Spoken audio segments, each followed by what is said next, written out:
আসসালামু আলাইকুম। চলে আসছি খুবই সুন্দর একটা পরিবেশ, যশোর গদখালি। আমি যখনই যশোর আসি অবশ্যই আমাকে এই ফুলের রাজ্যে চলে আসতে হয়। তো আজকে বৃষ্টি প্রচুর, দেখতে পাচ্ছেন এখানে এত বৃষ্টি দেখে কিন্তু আমি এই যে রাস্তার উপরে ভিডিও করলাম। তো বসন্তের সিজনে আসলে ফুল দেখা যায়, তো আজকে একেবারেই ফুল কম।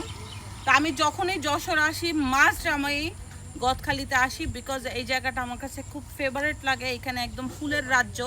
তো আমরা কিন্তু সবাই জানি বাংলাদেশের ফুলের রাজ্য হচ্ছে যশোর, আর যশোরের এই ফুল উৎপাদন করে অর্থনৈতিকভাবে অনেকটা সমৃদ্ধশালী। তো এক কথা খুবই ভালো লাগছে। এখন কিন্তু একেবারে বর্ষার সিজন, তো সো বর্ষার সিজনে আমি ওই ধরনের কোনো এখানে ফুল একেবারেই পাই নাই। অনেক কিছু গাঁদা ফুল দেখছি, আর এটা হচ্ছে গ্যালেরিয়া ফুল, না সরি এটা মনে দান। তো পরিবেশটা কিন্তু দেখছেন তো কি দারুণ একটা পরিবেশ। ওইদিকে ফুলের বাগান, খেজুর গাছ, সব মিলিয়ে অসাধারণ অসাধারণ অসাধারণ। আমার কাছে খুবই ভালো লাগছে, খুবই ভালো লাগছে জায়গাটা। তো এখন তো একটু বৃষ্টি বৃষ্টির সিজন, তো একেবারেই ফুল কম। আমার পিছনে কিছু ফুল আছে, আর এটা হচ্ছে ঝাউ গাছের ফুল। তো আমার কাছে কিন্তু খুবই ভালো লাগছে, এক কথা অসাধারণ পরিবেশটা, তাই না?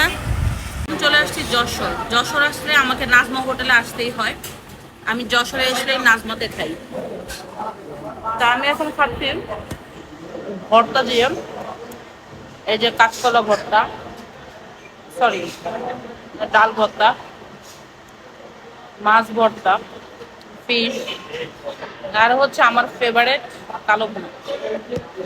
তো এখানকার কালো ভুনাটা খুবই ফার্স্ট ক্লাস। যারা যশোর আসে তারা অবশ্যই, সরি যারা যশোরের বাসিন্দা তারা অবশ্যই জানে যে নাজমা হোটেলের কালো ভুনা এখানকার সবচেয়ে ফেমাস।